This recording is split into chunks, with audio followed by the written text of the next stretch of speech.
The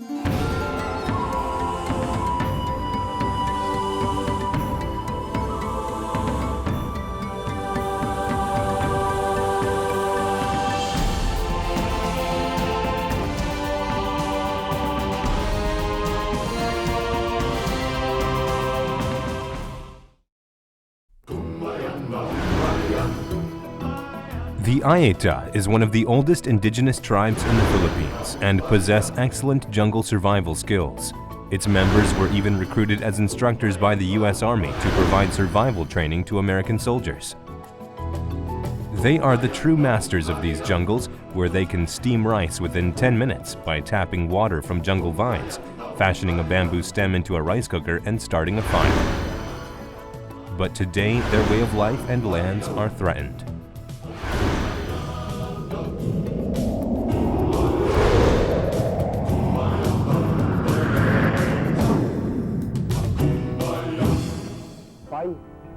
In 2001, NBN, the National Filipino Television Channel, introduced an Ayeta woman on a show called They Are Filipinos. The show highlighted the accomplishments of successful Filipino women. Kabilang si Wida Cosme sa mga kapatid nating Ayeta na naging sandigan ang kanyang kakaibang itsura at kultura upang makapagtapos ng pag-aaral. Wida is from the Ayeta tribe, the oldest indigenous tribe in the Philippines. The Ayeta have a dark complexion and tend to be of small stature, while having curly hair, small noses, and dark brown eyes. Parang wala kang alam, parang alien ka, parang ganon. Siguro yung una lang yung pagtatawanan ka, ganon na. Yung titinginan ka, ganon, parang kakaiba ka, parang ganon tingin sa'yo. Pero ako hindi ko siniseryoso yun eh. Tinatawanan ko lang sila, wala akong alam. Despite the fact that her family was poor, her dad supported her studies and she finally became the first female law graduate in the Ayeta tribe. Through this program, many Filipinos became aware of the plight of indigenous people in their country. It's been 7 years since she appeared on the show. What is she doing today? In January, the crew headed to Clark to meet with Wida. The crew met Wida as she was getting off from work at the Development Corporation that was also introduced in the NBN show as the place of her employment. She's been working at the same job for the last 7 years. Many changes have occurred in her life since the show aired. So right after the people know that there's an Ayeta who finished, higher education, of course. Based on experience, some people are very good. Well, mostly when they see me on the streets, and they will ask me if I am the one who's seen on TV, and I said yes. There are good things that they are saying to me now. The next day, Wida was waiting at a bus stop in Clark. Apart from her parents, she lives in Clark with her sister. Once or twice a month, she goes to meet her parents.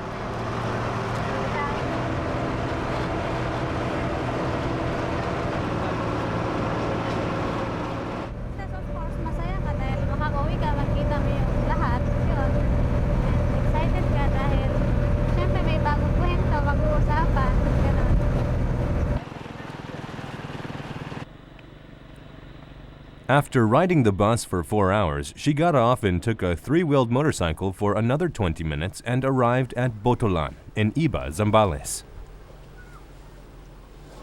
But Botolan is not her original hometown. The Filipino government provided this resettlement camp to the Ayeta tribe. 17 years ago, many Ayeta people were forced to leave their homes due to a natural catastrophe. In June 1991, Mount Pinatubo, a dormant volcano for 600 years, erupted in a huge explosion. It was the second largest volcanic eruption of the 20th century and lowered the Earth's temperature by 0.2 degrees. Much farmland was wiped out, and 40,000 homes were also destroyed in the aftermath of the eruption.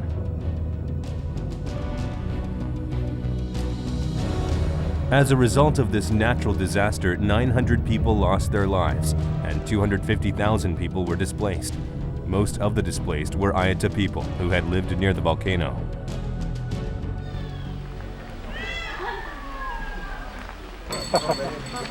Leaving their ancestral lands, the Ayata people moved into resettlement camps that were provided by the government.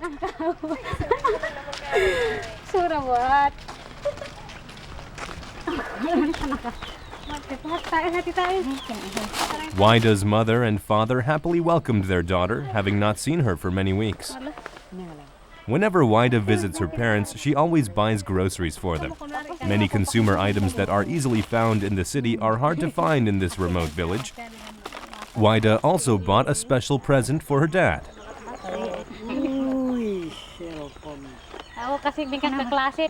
In this resettlement camp, cell phones are like fascinating objects from a different civilization. Now her parents can hear her voice whenever they want. Alam, siyempre, nalulungkot ka pag hindi mo nakikita yung anak mo. So, siyempre, yung kasi minsan palit-palit sila, two of them. Dahil, sabi niya, I'm tired, so you will go to our Both her mother and father start preparing a special dinner for her. Waida's parents are better off than their neighbors in this camp. Having a daughter who works in the city helps, and Roberto also earns an income by farming the land. Only a few people in the village possess farmland. Only 30 out of 500 families were able to lease farmland in this resettlement camp. Before they were displaced, most of the villagers were farmers or hunters who lived around Mount Pinatubo. Since they no longer have any land to farm nor a jungle where they can hunt animals, most of the uneducated Ayata villagers living here have no hope for a better life. Pag dito na, ang karamihan ng trabaho lang magkitrabaho sa may bukid, dyan sa mga taga-bayan, magkiupa ng isang araw, 100 piso, yun lang. Sa kawalan ng pangkabuhayan, Ano po? livelihood. Kaya sila bumalik doon, gawa ng dito, talaga walang kabuhayan. Naroon ang kabuhayan sa Baitan. Yung Baitan ang tawag namin dyan sa Eastern. Guzman. Yun, kaya lumilipat sila ron. Wala sila matarbaho rito, kaya sila lumilipat. Due to the dearth of jobs, many Ayata people are returning to their hometowns near Mount Pinatubo. The only way to reach the ancestral lands of the Ayata is through the Bakalan Pass.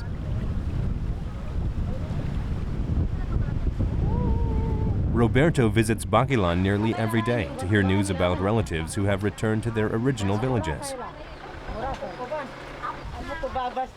17 years after Mount Pinatubo erupted, people are trickling back to the volcano to gather fruit around Guzman and grow corn and yams in the treacherous lands. Dahil kung kasi doon sa hindi kami malapit sa bayan, kung minsan pag wala ng bigas, saging na lang yung kinakain. To provide food for their families, the Ayata are returning to their ancestral lands as their last resort. As more Ayata return to where they came from, many homes in the resettlement camps have been deserted. Most of the young men and women have left the camps to earn money in the city, so only the elderly and children remain here. But the Ayata are also unwelcome in the cities. Hindi sila makakop up dito sa bayan dahil walang magandang trabaho. Hindi sila sanay makipagtrabaho sa ibang tao. Mas babalik doon at kapag tatanim sila, happy na sila. Maghunting lang sila ng deer sila. Doon, masarap na yung ulam nila doon. As the largest city in the Philippines, Manila has a population of 12 million. A large percentage of the population in the Philippines is multiracial, and there are also more than 110 ethnic minorities. More than 75% of the population is of Malay descent, and they dominate the country. Indigenous people comprise 10% of the total population, which is the equivalent of about 6 million people. As minorities in the Philippines, most indigenous people live below the poverty line and receive little education. This prevents them from finding decent-paying jobs in the city and escaping a life of poverty. The Philippines enacted various policies to support indigenous people and help them assimilate into Filipino society. In 1997, the Indigenous Peoples' Rights Act was passed to strengthen and protect the rights of Indigenous people. Great progress has since been made. Recovering land rights over ancestral lands has become an important matter, and the Indigenous Peoples' Rights Act is helping the cause of the Indigenous people in this area. The National Commission on Indigenous People was established when the Indigenous Peoples' Rights Act was passed in the Senate of the Philippines. Under the supervision of the Ministry of Agriculture, the NCIP is a government agency that implements the Indigenous Peoples' Rights Act. As an institution entering its 10th year since its inception, the NCIP has branch offices across the Philippines and oversees many projects related to Indigenous people. There are three major functions of the NCIP. No? One is the administrative. So we implement the Indigenous Peoples' Rights Act. We implement programs and projects for the promotion of the well-being of indigenous peoples. We help them formulate their ancestral domain sustainable protection plans. One of the most important duties of the NCIP is recovering the lands of Indigenous people. Most Indigenous tribes regard their land as property that is collectively owned by all members of the tribe, but due to their lack of legal knowledge, their lands were stolen from them through unfair means. Sabihin natin siguro na isa sa pinaka-mayor na problema ng mga katutubong mamayan sa Pilipinas ay ang pang-aagaw sa kanilang lupa. Meron diyang paglilinlang o kaya lolokohin yung mga katutubo, akala ay pinapahiram lang ang lupa o kaya hindi nila alam na sa halaga halimbawa ng isang kahang sigarilyo ay nabenta na pala ang lupa nila. Meron namang iba na merong halimbawang kunwari nagmamay-ari ng lupang yon tapos binebenta sa labas, sa Tagalapas. Meron rin naman kuminsan yung may mga pumapasok na proyekto na sinasabi nila kailangan walang tao sa lugar na yon para matuloy ang proyekto. Kaya puwersang napapaalis ang mga katutubo. The Land Bureau is the busiest division at the NCIP. The Bureau processes applications for land reclaims from Indigenous people and after reviewing each individual case, issues land ownership certificates. Before the IPRA, there were really many problems before the enactment of the law because the rights of the indigenous people was not yet really recognized. So there were fraudulent acquisition of lands or ancestral domains of the indigenous peoples. Ito yung number one niya. Actually, land has been returned to numerous indigenous tribes since 2002, and land titles to more than 1 million hectares of land have been issued so far. The NCIP estimates that about 6 million hectares still need to be returned to different tribes. But due to budget constraints, a lack of equipment, long processing times, complicated ownership documentation, and land surveys that take several months, the Bureau is stretched to its limits. And of course, the community has to give the proofs as speculated in the law. So, the since time immemorial possession and occupation of the ancestral domain should be proven and should be really justified by the indigenous people. Clark was once home to the largest overseas U.S. Air Force base. The land that the Filipino government gave to the U.S. Air Force was originally owned by the Ayeta tribe. In 1991, the Americans returned the land to the Filipino government, soon after the eruption of Mount Pinatubo, but it was not given back to the indigenous people. After the Americans left, the land was taken over by a development corporation. The Ayeta live in resettlement camps in Sapang, Bato, which is about 20 minutes from Clark by car. The Development Authority built new homes for the Ayeta, but after returning to their original villages again, they did not want houses. The Ayeta villagers are destitute and depend on farming to survive. That's why they needed land to make a living.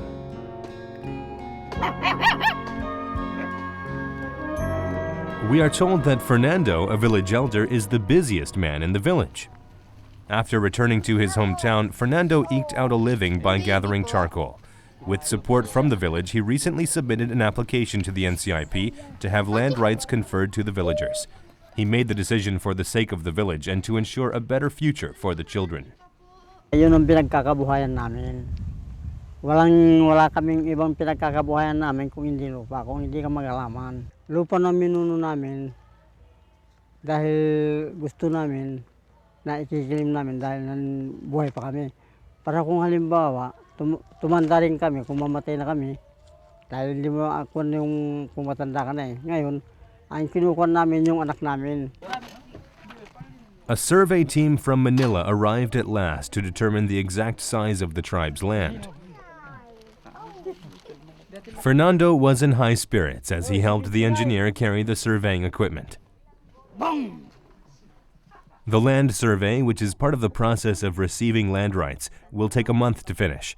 During that period, the villagers will volunteer their time to help the engineer. Kaya nga sasama kayo para ituro yung inyong lugar. Yun nga, yung banda doon sa sunog. Nasa sunog. Dito pa lang sa baba, magdala na kayo. Sa Kalanum. Hindi mawala sa bundok ng kwan. Ubi. Maraming kwan doon yung ubi. Biga. To the engineer, land surveys are physically demanding and tough assignments. Ito lang ang pwesto natin. Yung sa kanila, ang katutubo kasi yung mga Aita dito. Para sa kanila yon. Kapag natapos namin ito, ipra-process namin yung title nila at saka i-award sa kanila. Yun talaga ang purpose namin. Kwan doon, may muhon yan. During a land survey, the engineer relies on a villager who knows the area well enough to do his job properly. Dahil yung hangganan namin, ang ganda lang sa kwan doon sa banda ng aspirin sa taas. Yung hanggat, yun nagkikil namin. Pero iba na naman doon, papunta doon sa Kamatigis. Doon na naman. Papunta naman doon sa Pinatubo, iba na naman yun. The survey began by driving stakes along the boundaries. Fernando finally let out a sigh of relief. Okay, pasok ka ta. Once the month-long land survey is completed, the villagers will receive collective land rights to their tribal lands. In his twilight years, Fernando has been working hard to reclaim his land for the benefit of his descendants. Kailangan namin, pinapaklim namin yung lupa para yung anak namin, hindi namin gustong punta-punta doon sa iba-ibang lugar. Mabuti yung lugar namin talaga na para doon sila matatrabaho yung mga anak namin. O kung halimbawa, kung namatay ka na, kung hindi alam ang anak mo kung saan ang lugar mo, makikiaway lang sila doon. For the villagers, reclaiming the land means much more to them than just securing farmland for their survival. Another problem that indigenous people face is the deterioration of their traditional culture due to land development projects. Their distinct traditional culture, passed down for many generations, is under the threat of vanishing without a trace. They forget their culture, so these are not passed on to the next generation. This is a big problem because what we call this in anthropology is ethnocide. People are alienated from their culture,